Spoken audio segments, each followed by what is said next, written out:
Hello girls, DICE unit 5 பாருங்கள். Textile எஃப்ளூவன்ஸ் அப்படின்னு ஒரு டாபிக் இருக்குது. ஃபஸ்ட் எஃப்ளூவன்ட்னா என்னென்னு பாருங்கள். Effluent is a liquid discharged from any source. எஃப்ளூவன்ட்னா எதுலையாவது வந்து லிக்விட் மாதிரி ஏதாவது வளைஞ்சு ஓடிச்சுன்னா அதுக்கு பேர் எஃப்ளூவன்ட்டு. அதாவது இப்போ நீங்கள் காய்கறியெல்லாம் அழுகிடுச்சுன்னா அதுலேருந்து லிக்விட்ஸ் வரும். அதே மாதிரி ட்ரெஸ் துவைக்கும் போது சாயம் போகும் இல்லையா, அதுலேருந்து லிக்விட்ஸ் வரும். அது மாதிரி எதுலாவது ஒரு சோர்ஸ்லேருந்து லிக்விட் மாதிரி வந்துச்சுன்னா அதுக்கு பேர் எஃப்ளூவன்ட். சரியா? Effluent can originate from municipality industries, farms, ships, parking lots and campground. So எஃப்ளூவன்ஸ் எங்கேருந்து வேணால் வரலாம். இண்டஸ்ட்ரீஸ், முனிசிபாலிட்டிஸ், அதாவது ட்ரைனேஜ், அது மாதிரி எங்கேருந்து வேணால் வரலாம் சொல்லியிருக்காங்க. ஓகேவா? There is connotation that effluent contains contaminants, but in the strictest sense it could be pure water. So எஃப்ளூவன்ஸில் கண்டிப்பாக கண்டாமினேஷன்ஸ் இருக்கலாம். கண்டாமினேஷன்ஸ்னால் அழுக்கு இல்லைன்னா வேஸ்ட்டு அந்த மாதிரி இருக்கலாம். அண்ட் கண்டிப்பாக அது ப்யூர் வாட்டராக கூட, வெறும் வாட்டர் மாதிரி ப்யூர் வாட்டர் மாதிரி இருக்கும், ஆனால் அது வந்து வேஸ்ட்டாக இருக்கும். ஓகேவா? நிறைய இண்டஸ்ட்ரீஸ்லேருந்து தண்ணி வெளியில் வந்துகிட்டே இருக்கும், அது வந்து ப்யூராக இருக்கும், ஆனால் அது வந்து யூஸ் பண்ணுறதுக்கு எதுவாக இருக்காது இல்லையா, அதெல்லாம் வந்து வேஸ்ட்டுன்னு சொல்லுவோம், இல்லைன்னா எஃப்ளூவன்ட்டுன்னு சொல்லுவோம். ஓகேவா? The term effluent refers to the leftover dyes and auxiliaries which gets washed during the manufacturing process and create pollution. So இங்கே நம்ம வந்து டாபிக் என்னென்னா டெக்ஸ்டைல் எஃப்ளூவன்ட். டெக்ஸ்டைல்னால் துணிக்கடை இல்லைன்னா துணி ப்ரிப்பேர் பண்ணுற இண்டஸ்ட்ரி, அது மாதிரி. ஸோ அந்த எஃப்ளூவன்ட்டில், அதாவது அந்த வேஸ்ட் வாட்டரில் மேக்ஸிமம் என்ன இருக்கும் அப்படின்னா கலர்ஸ், டைஸ், இல்லைன்னா அதுக்கு கூட போடக்கூடிய ஆக்சிலரிஸ்.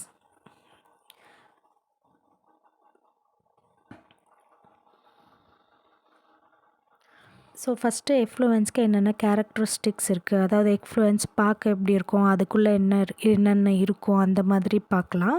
ஸோ ஃபர்ஸ்ட் எஃப்ளூவன்ஸ் என்னென்ன இருக்கும் அப்படின்னா, textile waste water has high pH value. So பிஹெச்னா எல்லாருக்கும் தெரியும் இல்லையா, ஆசிடாக பிரிக்கலாம், பேஸாக பிரிக்கலாம், நியூட்ரலாக வச்சுக்கலான்னு. ஸோ ஹை பிஹெச் வேல்யூஸ் இருந்தாலே அது வந்து அசிடிக் இன் நேச்சர், இல்லைனா பேசிக் இன் நேச்சர், அந்த மாதிரி மாற்றி எடுத்துக்கோங்க. ஓகேவா? ஸோ ஒன்று நிறைய ஆசிட் இருந்தாலும் தப்பு தான், நிறைய பேஸ் இருந்தாலும் தப்பு தான். ஸோ டெக்ஸ்டைல் எஃப்ளூவன்ஸ்க்கு வந்து நிறைய பிஹெச் இருக்குது சொல்லியிருக்கோம்.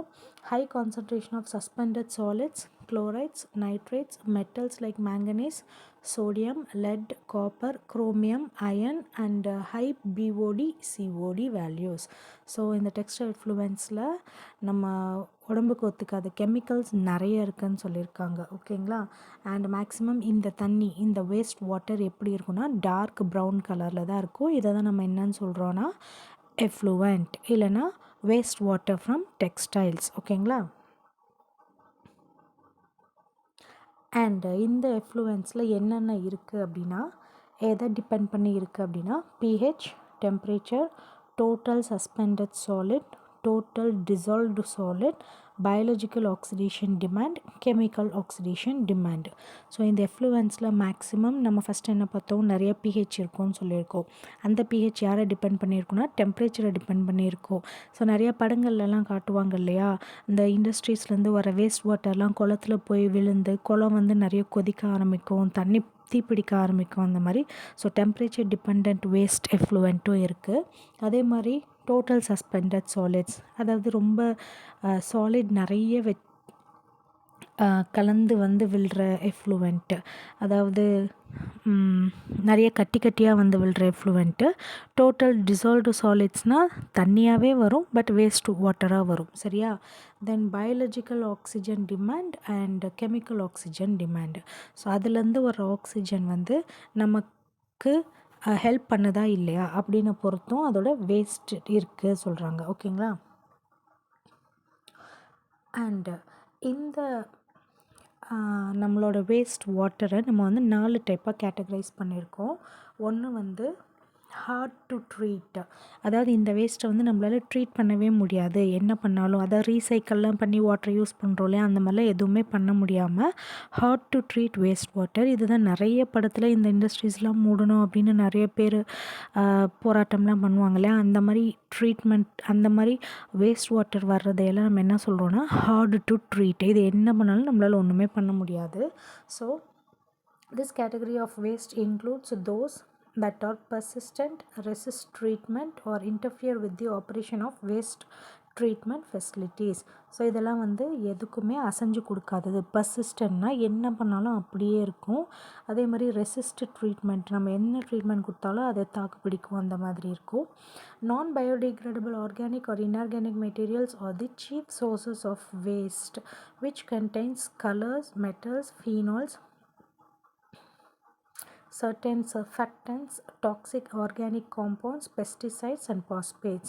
ஸோ இதில் வந்து ரெண்டு டைப் இருக்குது. ஒன்று டீக்ரேடபிள் வேஸ்ட், இன்னொரு பயோடீக்ரேடபிள் வேஸ்ட்டு அண்ட் நான் பயோடீக்ரேடபிள் வேஸ்ட்டு. டீக்ரேடபிள் வேஸ்ட்னால் நம்மளால் ஈஸியாக அதை வந்து ட்ரீட்மெண்ட் பண்ணிக்க முடியும். டீக்ரேடபிள் வேஸ்ட்னால் ஆர்கானிசம்ஸ், பாக்டீரியா, ஃபங்கை அதை வச்சு நம்மளால் க்யூர் பண்ணிக்க முடியும், க்ளீன் பண்ணிக்க முடியும். பட் நான் பயோடீக்ரேடபிள் வேஸ்ட் அப்படின்னா எது பண்ணாலும் ஒன்றுமே பண்ண முடியாது, அதுக்கு மேலே அந்த வேஸ்ட் வாட்டரை யூஸ் பண்ணவே முடியாது அப்படிங்கிறது தான் நான் பயோடீக்ரேடபிள் வேஸ்ட்டு. அதில் என்னெல்லாம் இருக்கும் அப்படின்னு சொல்லியிருக்காங்க. The chief sources are, so இது எதனால் உருவாக்கப்படுது அப்படின்னா கலர்ஸ், மேக்ஸிமம் கலர் போட்ட தண்ணி. இப்போ நீங்கள் வீட்டிலலாம் துணி துவைக்கும் போது சாயம் போடுற தண்ணி, அது எவ்வளோ கலராக வரும், அதை போய் நம்மளால் யூஸ் பண்ண முடியுமா? வேறு எதுக்குமே அதை யூஸ் பண்ண முடியாது. ஈவன் அடுத்த ஒயிட் ட்ரெஸ்ஸை வாஷ் பண்ணுறதுக்கு கூட நம்மளால் அதை யூஸ் பண்ண முடியாது இல்லையா? ஸோ அந்த மாதிரி கலர்ஸ்னால் உருவாகும். Metals and dyeing operation, so எந்த இடத்துலலாம் சாயம் போடப்படுதோ, டைஸ் எங்கெல்லாம் யூஸ் பண்ணுறோமோ அந்த வேஸ்ட் வாட்டர்லாம் நம்மளால் கண்டிப்பாக யூஸ் பண்ணவே முடியாது. அதுக்கு மேலே அதை ரீசைக்கிளும் பண்ண முடியாது, எந்த ட்ரீட்மெண்ட்னாலையும் ப்யூர் பண்ணவும் முடியாது. ஓகேவா? Phosphates, preparatory process and dyeing. So metal dyeing process, phosphate dyeing process, இதிலெல்லாம் வர நான் பயோடிகிரேடபிள் ஆர்கானிக் மெட்டீரியல் சர்ஃபேக்டன்ஸ். இந்த மெட்டீரியல்ஸ்லாம் யூஸ் பண்ணுற கெமிக்கல்ஸ்லேருந்து வர்ற வேஸ்ட் வாட்டர் எஃப்ளூவெண்ட்டை நம்மளால் யூஸ் பண்ணவே முடியாது. அதனால் இதையெல்லாம் நம்ம என்னன்னு சொல்லிடுறோம், ஹார்டு டு ட்ரீட் அப்படின்னு சொல்லிடுறோம். இதை ட்ரீட் பண்ணவே முடியாது அப்படி சொல்லிடுறோம். சரியா? Since these type of textile waste are difficult to treat, the identification and elimination of the source are best possible ways to tackle the problem.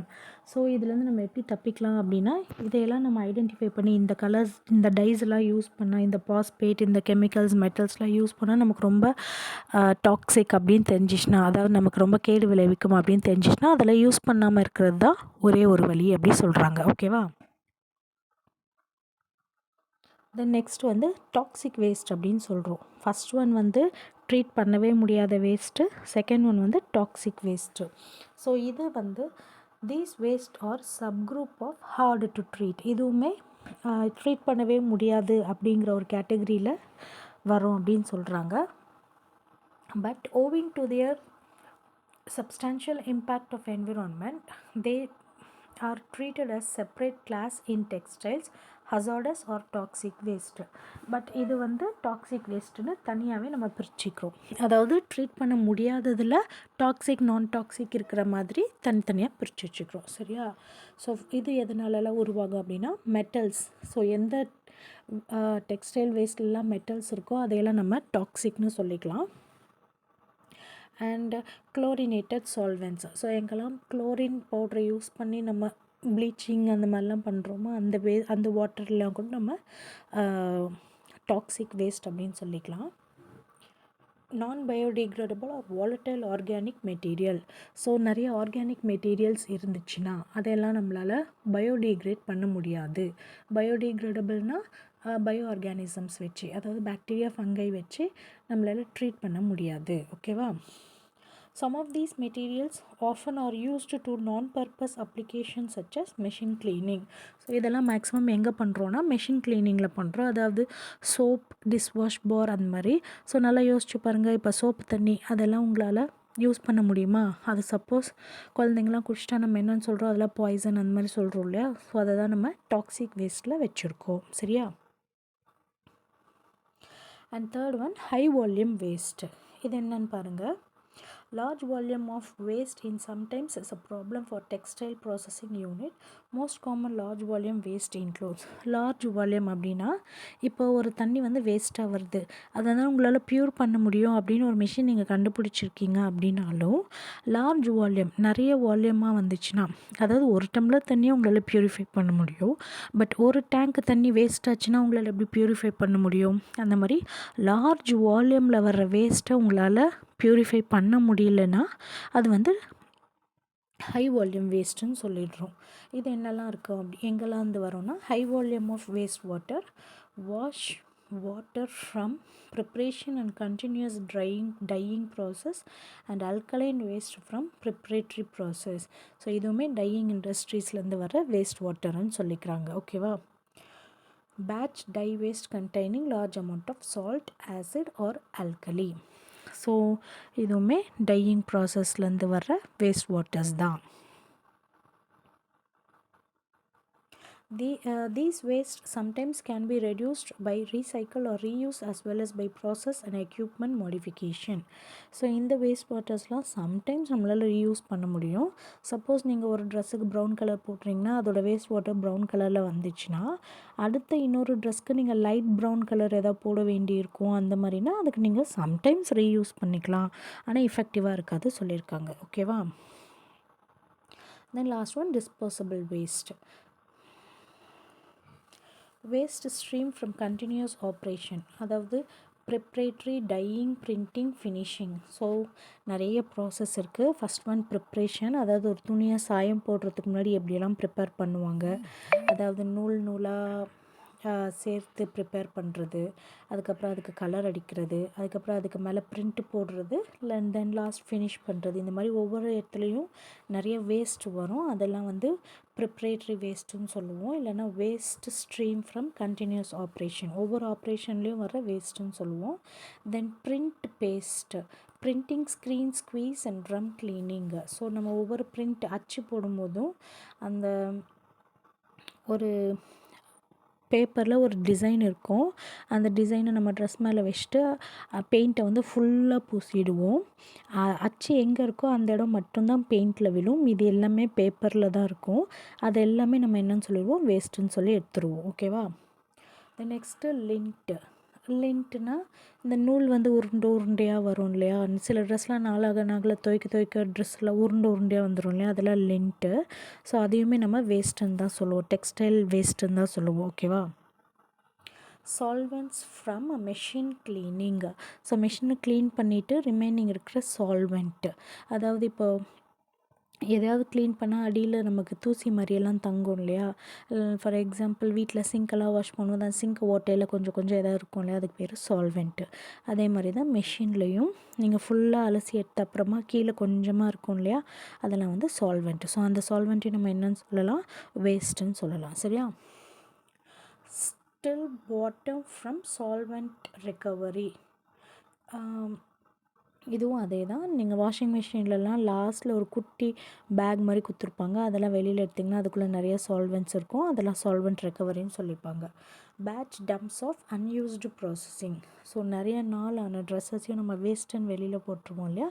அதுவுமே டெக்ஸ்டைல் வேஸ்ட்டு தான். சரியா? ஸோ இதெல்லாம் தான் characteristics of textile waste. So ஒரு துணி கடையில், துணி இண்டஸ்ட்ரீஸ்லேருந்து வர்ற வேஸ்ட்டு என்னெல்லாம் இருக்கும், எப்படியெல்லாம் இருக்கும் அப்படி சொல்லியிருக்காங்க. ஓகேவா? தென் டீக்ரடேஷன். நமக்கு டீக்ரடேஷனுக்கு ஆக்சுவலாக நோட்ஸ் கிடைக்கல, பட் ஹார்ம்ஃபுல் எஃபெக்ட்ஸ்னால் என்னென்னு பாருங்கள். ஸோ ஃபஸ்ட்டு டெக்ஸ்டைல் இண்டஸ்ட்ரீஸ்லேருந்து எஃப்ளூயன்ஸ் என்னெல்லாம் இருக்கும் அதுக்குள்ளே அப்படின்னா, dispersants, levelling agents, acids, alkalis, carriers, various dyes. So இந்த திங்ஸ்லாம் வச்சு தான் நம்ம ஒரு துணியை ப்ரிப்பேர் பண்ணுவோம். ஸோ அந்த துணிக்குள்ளே இவ்வளோ கெமிக்கல் ஏஜென்ட்ஸ் இருக்குது. Dispersants, levelling agents, acids, alkalis, carriers and various dyes. இதுலேருந்து வர்ற எஃப்ளூயன்னால் நமக்கு என்னென்ன ஹார்ம் இருக்கும், அதாவது கேடு இருக்கும். அப்படி பார்த்திங்கன்னா the wastewater effluent contains solvents which are mostly organic along with used oils and coloring agents. In addition, solid waste like fabric soaked with oil and greases are also produced. These waste from textile industries are toxic and hazardous to the environment. So டெக்ஸ்டைல்லேருந்து ஒரு வேஸ்ட்டில் என்னெல்லாம் இருக்கும் அப்படின்னா colouring oils, grease agents இதெல்லாம் இருக்கும். So இதெல்லாம் எப்போவுமே மனுஷனுக்கும் என்விரான்மெண்ட்க்கும் ஹார்ம்ஃபுல் தான். ஓகேவா? ஸோ அதில் first one pre consumer textile waste. Pre கன்சியூமர்னால் நம்ம யூஸ் பண்ணுறதுக்கு முன்னாடி என்னெல்லாம் வேஸ்ட் இருக்குது. போஸ்ட் கன்சியூமர் டெக்ஸ்டைல் வேஸ்ட், நம்ம யூஸ் பண்ண அப்புறமா ஒரு ட்ரெஸ் கிழிஞ்சு போச்சுன்னா தூக்கி போட்டுட்டோம்னா அதுவும் வேஸ்ட்டு தானே. ஸோ போஸ்ட் நம்ம கன்சியூமர் நம்ம யூஸ் பண்ண அப்புறமா அது என்னெல்லாம் வேஸ்ட்டு அப்படின்னு பார்க்குறோம். It is first pre-consumer textile waste. It is also called production waste and generated from the first phase of the supply chain. So இதுக்கு பேர் ப்ரொடக்ஷன் வேஸ்ட். ஒரு துணி ப்ரொடியூஸ் ஆகிறதுக்கு அப்போது என்னெல்லாம் வேஸ்ட் ஆகும் அப்படின்னு. ஃபார் எக்ஸாம்பிள் இப்போ ஒரு ஸ்கொயர் கிளாத் வச்சுக்கோங்க, அதுலேருந்து உங்களுக்கு ஒரு ரவுண்டு வேணும்னா அதை நீங்கள் கட் பண்ணிங்கன்னா மீதி இருக்கிறது எல்லாமே வேஸ்ட்டு. ஸோ ஒவ்வொன்றுத்துலேயும் ஒவ்வொரு ஸ்டெப் பை ஸ்டெப் ப்ராசஸ்லையுமே உங்களுக்கு வேஸ்ட்டுன்னு ஒன்று கண்டிப்பாக இருக்கும். எக்ஸ்ட்ரா நூலெல்லாம் கட் பண்ணிடுவோம், ஸ்டிச் பண்ண அப்புறமா மிச்சம் மீதியெல்லாம் தூக்கி போட்டுருவோம். அது எல்லாமே உங்களுக்கு என்னன்னு சொல்கிறோம், ப்ரீ கன்சியூமர் வேஸ்ட்டுன்னு சொல்கிறோம். The consumer never sees pre-consumer waste produced during industry's processing of textile by the manufacturer. It includes scraps, damaged and defective material samples, fabric sievages and leftover fabric from the cutting process. So இதில் என்னெல்லாம் இருக்கும் அப்படின்னா damaged துணி ஏதாவது இருந்தால் அதை அப்படியே தூக்கி போட்டுருவாங்க.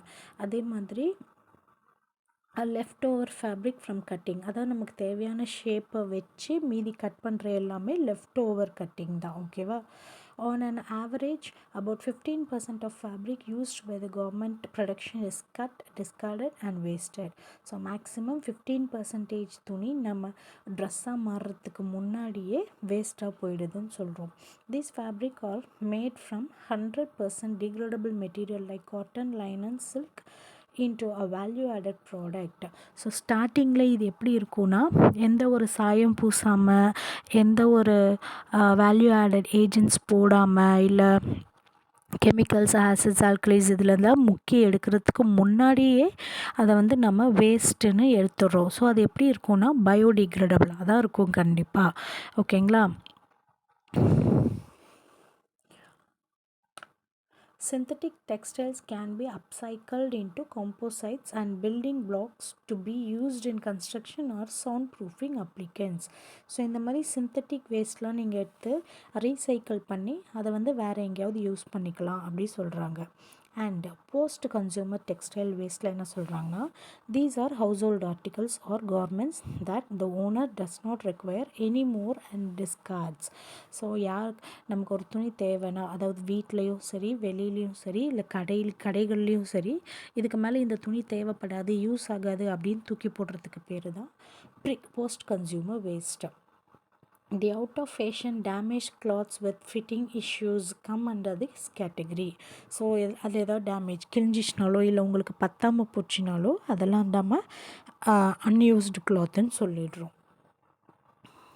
Conventionally, old textiles are recycled again to fit into some household activities as a mop or washcloth. So வீட்டில் நம்ம பத்தலைன்னா என்ன பண்ணிடுறோம், அதை வந்து துடைக்கிற துணியாவோ இல்லை வேறு எதுக்காவது யூஸ் பண்ணிக்கிறோம் இல்லையா. சிலதெல்லாம் யூஸ் பண்ணி மாற்றிக்கிறோம். But with the current invasion of disposable textile the use and throw approach is quite popular. But இப்போல்லாம் என்ன பண்ணுறோன்னா துடைச்சிட்டு துணியை தூக்கி போட்டுடுறோம். So old textiles are thrown away, நம்ம பழைய துணிகளை தூக்கி போட்டுடுறோம். The disheartening fact is that the majority of population has lost the art of mending or repairing the cloth and accessories. Thus, a change in consumer psychology has created a harmful situation. So இந்த மாதிரி maximum எல்லோரும் துணியை துடைச்சிட்டு தூக்கி போடுறதுனால உங்களுக்கு textile waste post consumer textile waste ஜாஸ்தி ஆயிடுச்சு அப்படின்னு சொல்கிறாங்க. இப்போது இதை எப்படி நம்ம ட்ரீட் பண்ணலாம் அப்படின்னு பார்த்திங்கன்னா 3 ட்ரீட்மெண்ட் இருக்குது. Primary treatment, secondary treatment, tertiary treatment. And primary ட்ரீட்மெண்ட்ஸில் என்னெல்லாம் இருக்குன்னா screening, sedimentation, equalisation, neutralisation, chemical coagulation and mechanical flocculation. So first ஸ்க்ரீனிங்னா என்னென்னு பாருங்கள். Coarse suspended matters such as rags, pieces of fabric, fiber, yarn and lint are removed. So first இந்த லிண்ட்டெல்லாம் நம்ம waste அப்படின்னு சொன்னோம் இல்லையா. ஸோ அந்த மாதிரி வேஸ்ட் ஏதாவது இருந்தால் அதெல்லாம் ஃபஸ்ட்டு ரிமூவ் பண்ணிட்டு தான் ட்ரெஸ்ஸே தைக்க ஆரம்பிக்கணும்னு சொல்கிறாங்க. Bar screens and mechanically cleaned fine screens removes the most of the fibers. ஃபைபர்ஸ்னால் நூல் இலைகள்னு சொல்லுவோம். அங்கங்கே நூல் தங்கி இருக்கிற மாதிரி இருந்தால் அதை எல்லாமும் ரிமூவ் பண்ணிடணும் சொல்கிறாங்க.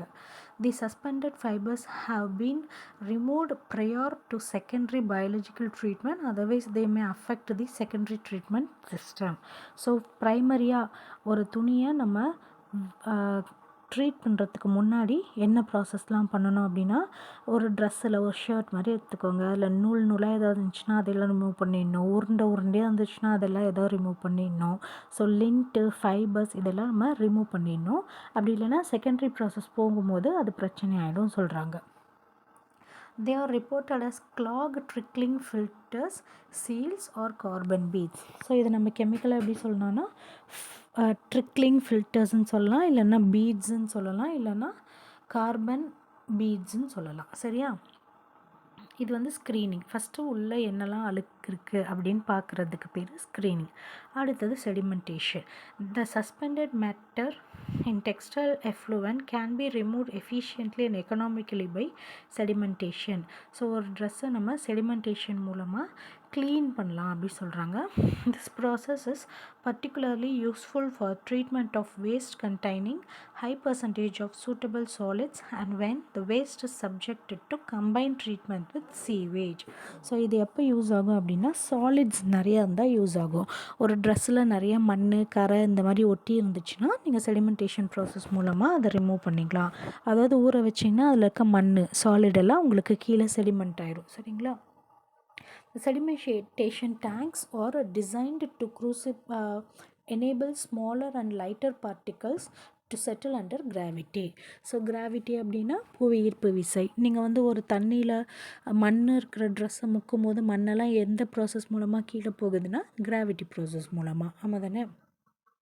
The most common equipment used includes horizontal flow sedimentation tanks and center feed circular clarifiers.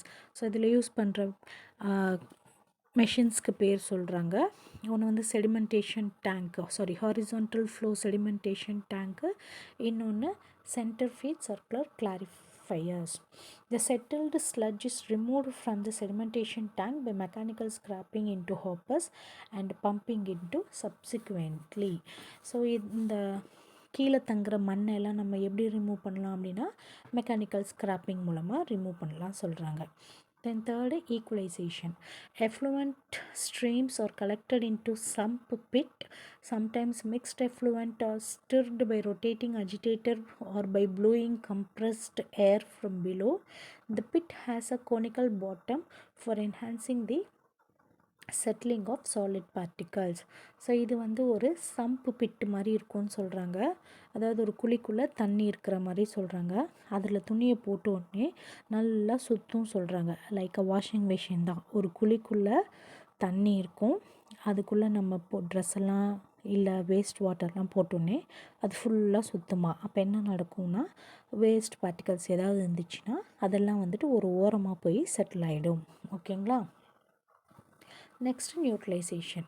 நம்ம யூஸ் பண்ணுற வேஸ்ட் வாட்டர் என்னவாக இருக்கும், ஹை பிஹெச்சாக இருக்கும்னு சொன்னோம் இல்லையா. ஸோ ஃபஸ்ட் பிஹெச்சை நம்ம நியூட்ரலைஸ் பண்ணணும் சொல்கிறாங்க. Normally pH values of cotton finishing effluents are on the alkaline side, hence pH value are equalised should be adjusted. So நீங்கள் யூஸ் பண்ணுற நீங்கள் எடுத்துக்கிற வேஸ்ட் வாட்டரில் ஃபஸ்ட்டு பிஹெச் எப்படி இருக்குன்னு பார்க்கணும். ஸோ ஆசிட் பிஹெச்சாக இருந்தால் நீங்கள் சால்ட் ஆட் பண்ணி அதை நியூட்ரலைஸ் பண்ணிடலாம். ஆல்கலைன் பிஹெச்சாக இருந்தால் ஆசிட் ஆட் பண்ணி நீங்கள் அதை நியூட்ரலைஸ் பண்ணிடலாம். Use of sulphuric acid and boiler flue gas rich in carbon dioxide are not uncommon. So maximum நீங்கள் சல்ஃபியூரிக் ஆசிடும் பாய்லர் ஃப்ளூ கேஸும் யூஸ் பண்ணிக்கலாம். Since most of the secondary biological treatment are effective in the pH 5 to 9, neutralization step is an important process to facilitate. So யாருக்கெல்லாம் pH 5 வந்து 9 வரைக்கும் இருக்கோ அவங்களுக்குலாம் நீங்கள் நியூட்ரலைசேஷன் ப்ராசஸை கேரி அவுட் பண்ணணும்னு சொல்கிறாங்க. The next one secondary treatment. அதில் கொஞ்சம் ட்ரீட்மெண்ட்ஸ் இருக்குது. Aerated lagoon, trickling filters, activated sludge process, oxidation ditch and oxidation pond, anaerobic digestion. இதில் உங்களது ஏரேட்டட் லகூன்ஸ் வந்து சிலபஸில் இருக்குது. அண்ட் ஸோ ஏரேட்டட் லகூன்ஸ்னால் என்னென்னு பாருங்கள். These are large holding tank or pond having a depth of 3 to 5 meter and are lined with cement, polythene or rubber.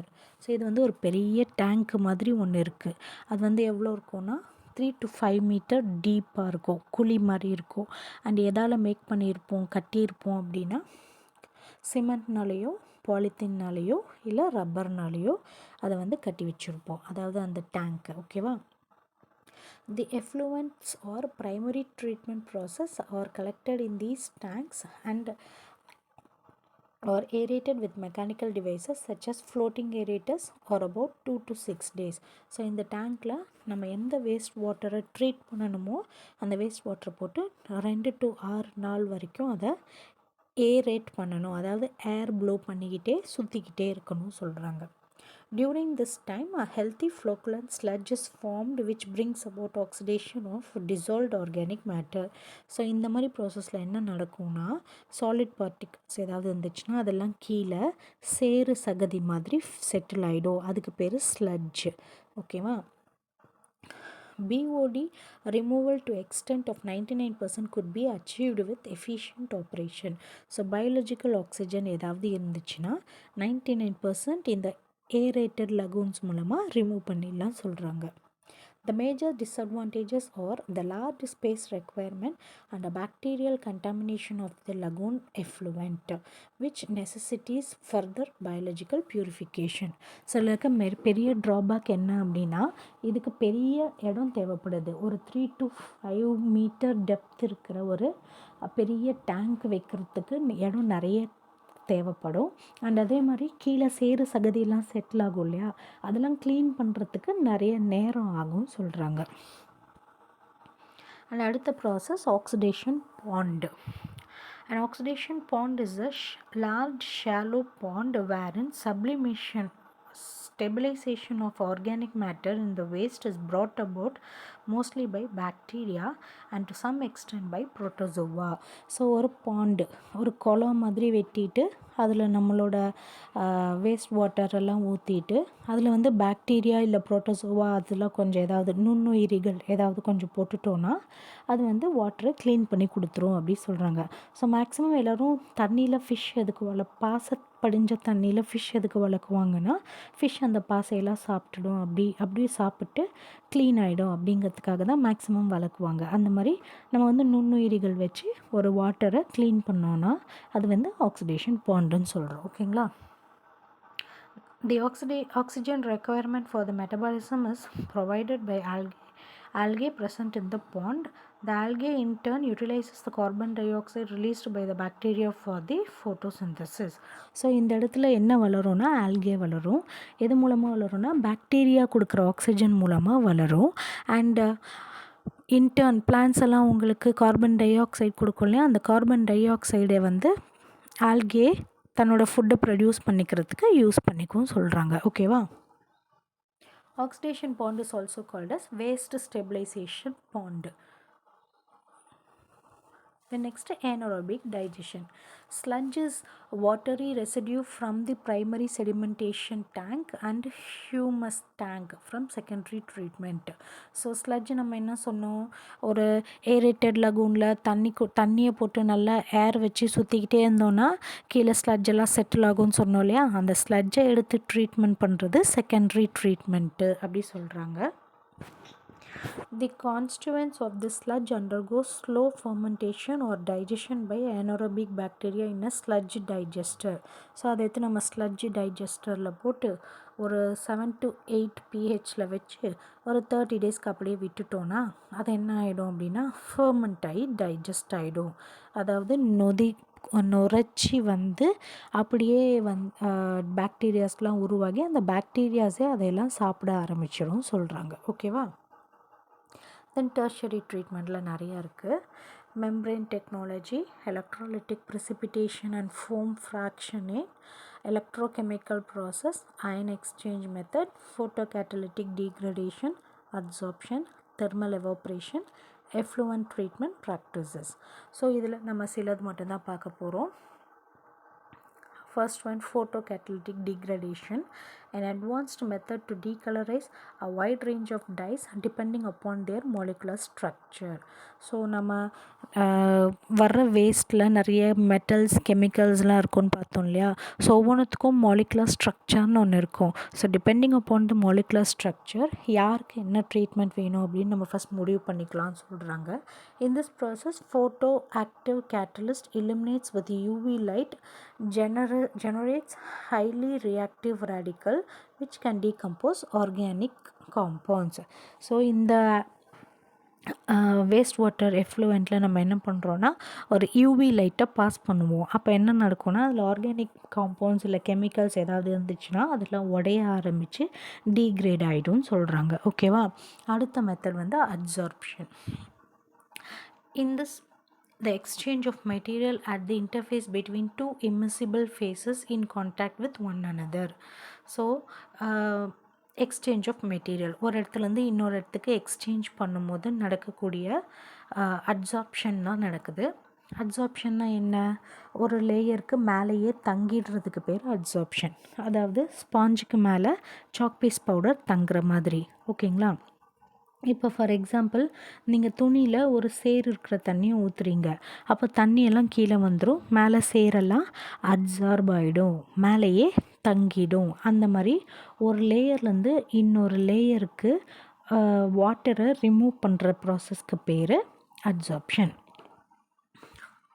Adsorption appears to have considerable potential for the removal of color from industrial effluents. So இது maximum எதுக்கு use பண்ணுறாங்கன்னா industrial எஃப்ளூவன்ஸ்லேருந்து கலரை remove பண்ணுறதுக்கு use பண்ணுறாங்க. ஓகேவா?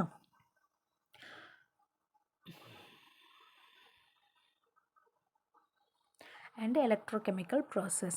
It has a lower temperature requirement than those of other equivalent non-electrochemical treatment and there is no need for additional chemicals. So இந்த இடத்துல எலக்ட்ரிசிட்டியை வச்சு நம்ம இருக்கிற கெமிக்கல் எல்லாம் ட்ரீட் பண்ணி ரிமூவ் பண்ணிக்கலாம். எக்ஸ்ட்ரா கெமிக்கல் எதுவும் போட தேவையில்லை. அண்ட் அந்த எலக்ட்ரிசிட்டியுமே உங்களுக்கு லோ டெம்பரேச்சரில் இருந்தால் போதும் அப்படி சொல்கிறாங்க. ஓகேங்களா?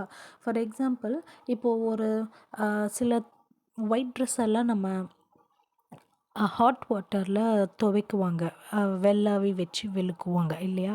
அது ஹாட் வாட்டரில் எதுக்காக ட்ரீட் பண்ணுறோம் அப்படின்னா அதில் இருக்க கலர்ஸ் எல்லாம் ரிமூவ் ஆகி வந்துடும். ஸோ இந்த மாதிரி தான் வேஸ்ட் வாட்டர் எஃப்ளூவெண்ட்டையும் நீங்கள் ஒரு டெம்பரேச்சரில் வச்சு ட்ரீட் பண்ணும்போது கலர்ஸ் எல்லாம் ரிமூவ் ஆகி வந்துடும். அப்போ வேஸ்ட் வாட்டர் வந்து ரீசைக்கிளுக்கு யூஸ் பண்ணிக்கலாம் சொல்கிறாங்க. ஓகேவா?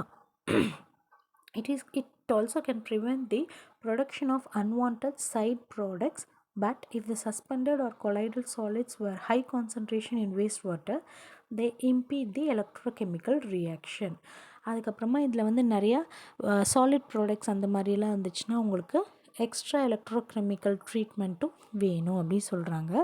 சப்போஸ் அதில் வந்து உங்களுக்கு ஏதாவது சாலிட் ப்ராடக்ட் இருந்துச்சுன்னா அது வாட்டர் கூட ரியாக்ட் பண்ண ஆரம்பிச்சிடும் அப்படி சொல்கிறாங்க. Therefore, those materials need to be sufficiently removed from the before electrochemical oxidation. So இந்த எலக்ட்ரோகெமிக்கல் ப்ராசஸ் போடுறதுக்கு முன்னாடி, அதாவது வெள்ளாவியில் வேக வைக்கிறதுக்கு முன்னாடி அதில் ஏதாவது கலர்டு ப்ராடக்ட்ஸ் எல்லாம் பெருசாக இருந்துச்சுன்னா, அதாவது பபிள் கம் மாதிரி இல்லை பொட்டு மாதிரி ஏதாவது நமக்கு கண்ணுக்கு தெரிஞ்சு இருந்துச்சுன்னா அதெல்லாம் ரிமூவ் பண்ணிவிட்டு தான் இந்த ப்ராசஸில் போடணும் அப்படி சொல்கிறாங்க. ஓகேவா?